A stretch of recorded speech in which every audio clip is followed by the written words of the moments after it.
As ISIS terrorizes the Middle East and the list of global threats plaguing the world grows, is U.S. intelligence doing enough to combat these threats and spotting them?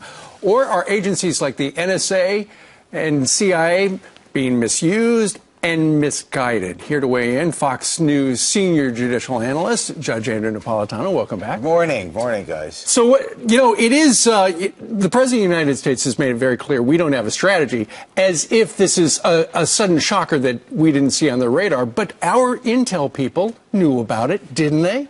Well, either they did or they didn't. And if they did, they can't claim surprise. And if they didn't, it's because they've dispatched 60,000 agents to spy on Americans in the United States of America instead of on these monsters, right, as they started to acquire more wealth and more of our former military equipment and more geographical area in the Middle East. So for the government to say, oh, all of a sudden ISIS is here, either the government's not doing its job or the government is lying to us. Where'd you get those numbers from, Judge?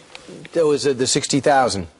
That's from the 60,000 is from your friend Edward Snowden. So he's the one who released this. Yes. Now, do you believe that those orders came from the White House, or is this the NSA going rogue?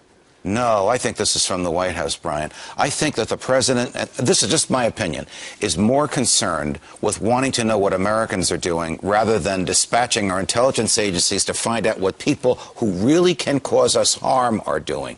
So for them to say this is the JV team, for them to say all of a sudden they're on the scene, either them, meaning the government, either they're not doing the job or they're not telling us the truth. And neither is the government we should have. So if this is a blatant disregard for the Constitution, then where's the outrage from the American people? Are we hearing it? I mean, this is their emails, their text messages, their phone calls, landlines, cell phones. Two disregards for the Constitution. One is spying on innocent Americans without any evidence of criminal activity on the part of the Americans. The other is failing to keep us safe by allowing an entity the size and the magnitude and the ferocity of ISIS to develop without any resistance. Now, theoretically, the NSA would be perfect for something like this, because what's the main threat from ISIS? Americans going overseas and coming back. So are they a terror threat when they go over and fight for ISIS and say, hey, okay, I want to come back to North Carolina or Florida? If we're monitoring that situation because we have a suspicion that they could have terror intentions, then the NSA would be doing its job. Look, if somebody goes over to ISIS and fights against the Iraqi government,